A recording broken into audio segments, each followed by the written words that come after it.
俺様の名はRealsuke。ようこそ俺様のチャンネルへ。日本人ではないです。I'm a Taiwanese. My Japanese isn't anywhere good, but I could understand Japanese tweet. If you have been caught up with the Assassin's Creed Shadow recently, you would have this impression that Ubisoft is run by a bunch of kids with crayon rushing out the AAA games. It's almost like the company has this competition that whoever comes up with the laziest way possible to finish the work would get the promotion.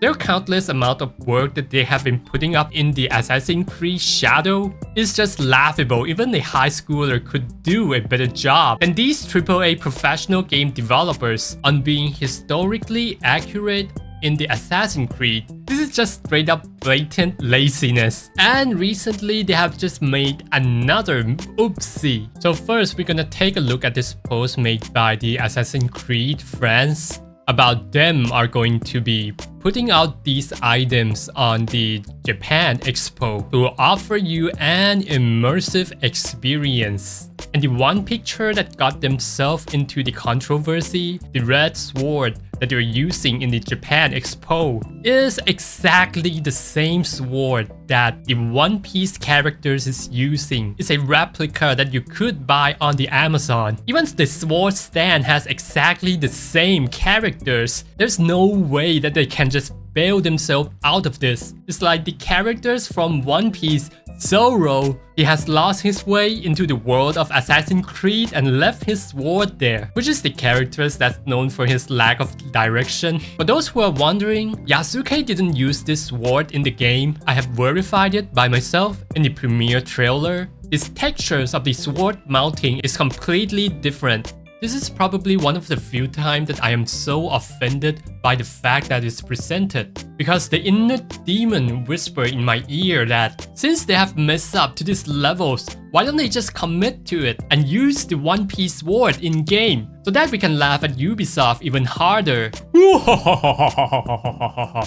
It seems like the responsibility falls on whoever prepared the event in the France, but still it's a totally laughable matters. They came out with these levels of mistake. Nobody would say anything about this if they were able to find a sword that actually matched the time in the game. So let's read some of their comment. You're seriously picking a fight if you're using something you bought on Amazon. The WW stands for laugh my ass off in Japan. The translation on this one is a little bit off, so I'll just translate this for you guys. Using Zoro's sword that is sold online as Yasuke's sword as if it's totally normal make me laugh. So One Piece share the same universe as the Sengoku period in Japan. I think they just messed up Oda Nobunaga, who is the master of Yasuke, with the Oda Ichiro, which is the author of the One Piece. The family name sounds exactly the same, but with different writing. But most of the comments are complaint about why do they use One Piece sword in the Assassin's Creed game, which is not true. And by the way, the little geisha that they put on out there is purchasable on the Amazon and it's made by the Chinese company. And this Chinese company seems to be selling various kind of souvenir. So basically the sword and the geisha has nothing to do with the game. And the problem doesn't just stop there. They also came out with this collector's edition which costs about $279.99 with this premium art books. Well, the art book doesn't release yet. It's gonna be released on November along with the game. And they have been releasing some artwork from this art book as a sample on the internet. And Ubisoft has no clue that they are poking a bare Japanese internet community. They are probably the scariest people to mess with. If you're afraid of the rise of AI, then you haven't heard anything about what Japanese internet community are capable of. They found out that the artwork in the art books is basically copy-pasting the resources from the internet, and it's not like one or two of them, it's numerous of them. And one thing I want to point out is that the photos are taken at the late 1800s or early 1900s because Nobunaga died at 1582, which is his master. So we can roughly assume that Assassin's Creed Shadow is take place around that time, which is about 300 years apart from where Yasuke lived. And that just adds so much spice to this comedy.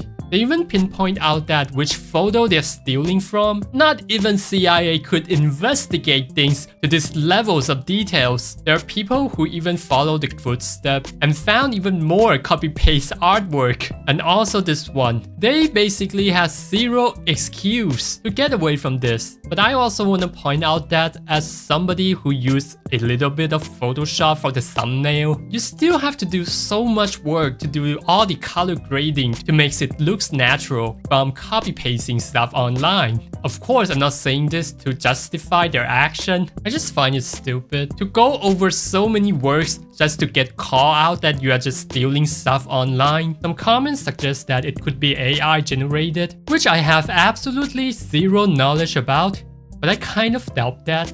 Let's take a look at the comments. Wow, they are so good at copy pasting.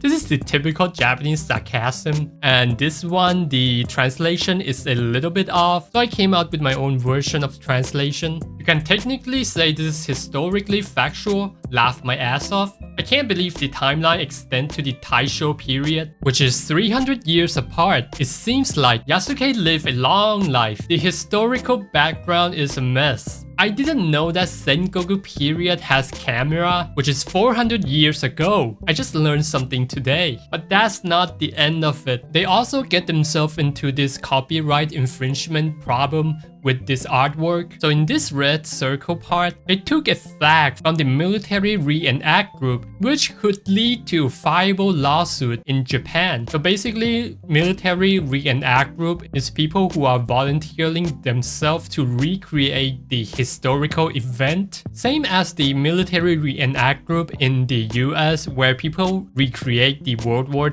II or Civil War event. But I'm not here to dive into the legal stuff because I'm inadequate to do so. I'm just here to make fun of them. And one of the issue that one of the member who belongs to this military reenact group made a pretty hilarious tweet about the mistake that Ubisoft made. The design of their flag consists of the Ishida Mitsunari and the crest of Tokugawa, which they are the sworn enemy to each other, which makes no freaking sense to make this flag part of the depiction of the history. To put in perspective, it's like saying Iron Man and the Thanos are on the same team. And after Ubisoft getting thrown by the tomatoes from the people of the internet, Ubisoft issued this apology tweet basically saying that we are sorry about this, but also we are not going to do anything about it. We are going to sell the art book as scheduled with your flag in it. And the members of this organization has reached out to the Ubisoft and get zero response from Ubisoft for over a month. They finally get the response from the Ubisoft. Basically, it took more than a month and a week for them to respond. So basically, Ubisoft is going to take it down. The art book is not going to include that page. And that makes me doubt that the only reason that they respond to this group is probably because of the lashback from the internet communities. If there were no this level of flashback, complaint would have been buried underground and never see the light again. The other thing that I want to make fun of is this lamp that makes its appearance in the gameplay trailer, which is actually an art in 1768, which is 200 years apart from where Yasuke lived. So it seems like the Japan in the Assassin's Creed version also equipped with the time machine that could teleport stuff from the future. They could have just added that to explain how exactly do they rewrite the history of Japan. Because they have time machine! The Ubisoft has been historically messed up with so many things that only God could save them from this situation. And I can see Japanese are quite furious about the whole situation with those comments that I just read to you guys. I think being greed on the monetization in itself is already somewhat unacceptable. But to came up with the products with these levels of laziness is just something unheard of. I kind of find it hilarious and I want to share with all you guys. So yeah, that's pretty much it. See you guys.